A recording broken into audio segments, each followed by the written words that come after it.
Good morning, students. How are you all? Fine. Okay. Dear students, in the previous sessions of economics, we have completed the chapter National Income Accounting, okay, or the related aggregates of national income, okay.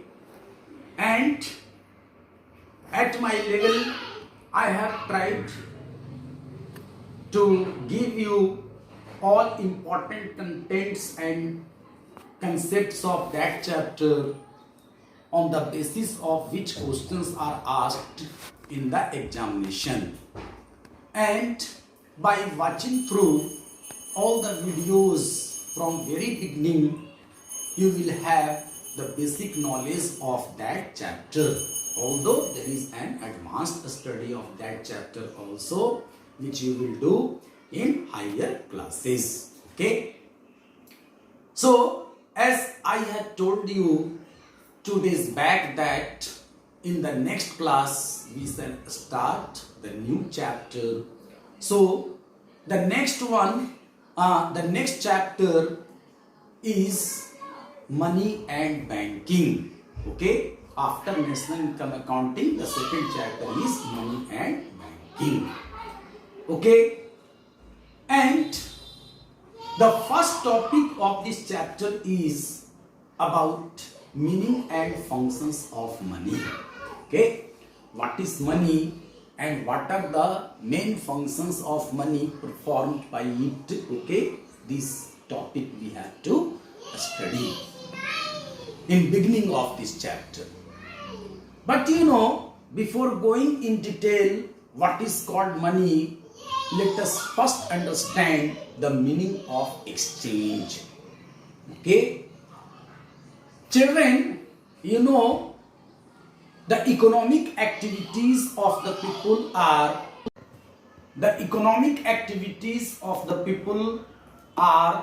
categorized into the 5 groups, okay, which are called the departments of economics.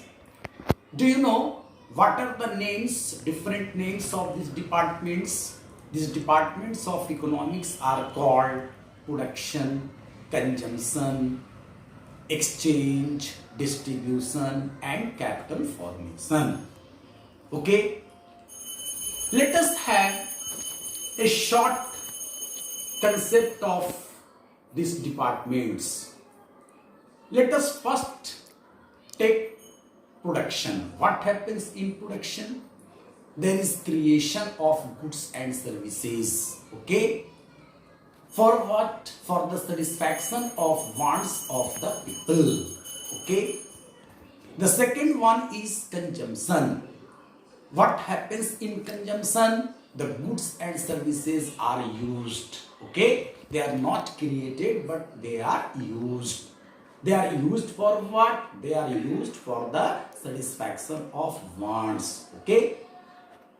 Now, children, the producers are different people and the users are different people. Consumers are different people. Those who produce different goods and services do not consume them, and those who consume goods and services seldom produce them. Okay. Not merely this, but production takes place at one place and consumption takes place at another place. Okay. So there is a need to establish a link between production and consumption. Okay. So whatever is the link between production and consumption, or the system through which the producers and consumers come in contact with each other to transfer the goods to each other. Okay. So that process through which the producers and consumers come in contact with each other to transfer the goods and services from one another is called exchange. Okay. Thus, this exchange establishes a link between production and consumption. Okay, the meaning of exchange is clear. It is an economic activity through which the goods and services are transferred from producers to their users for money, or the goods and money and goods are transferred by their users to the producers either for the goods or services. Okay, just make it more clearly. In fact, exchange may be of the two types. One is called barter exchange and the other is called monetary exchange. Exchange is clear? Okay, it is a link between production and consumption, or through which the producers and consumers come in contact with each other. That is called exchange. And this exchange is of the two types. One is called barter exchange and the other is called monetary exchange. Barter exchange is also called barter system of exchange, and monetary exchange is also called monetary system of exchange. Okay, it's all right. Now, in earlier days of civilization, when the economic activities of the people were very confined and limited, usually the people used to live in far villages and they had their very limited needs, very limited wants. Okay, and whatsoever goods and services were required to them, normally they used to produce themselves and they used to exchange goods for goods and service for service among themselves at village level or at local level. Okay, thus this system of exchange was usually called barter system of exchange. Okay, how will you define barter exchange? You can define it as an exchange in which the goods are exchanged for goods. Okay, there is no medium of exchange. Okay, goods are exchanged for goods. That is called barter system of exchange. Okay,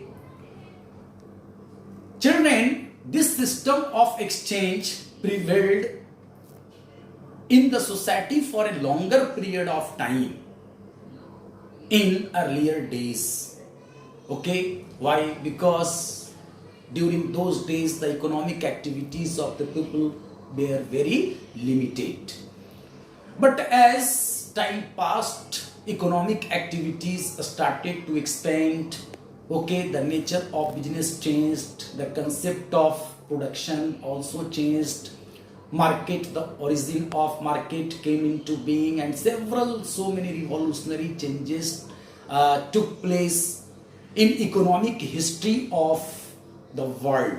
Okay, thus the barter system of exchange became very difficult or not practically applicable in making larger exchanges. Why? Because of many reasons that are called the drawbacks of the barter system of exchange.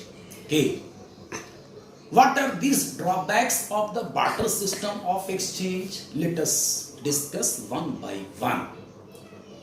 The first major drawback of the barter system of exchange is the lack of double coincidence of wants.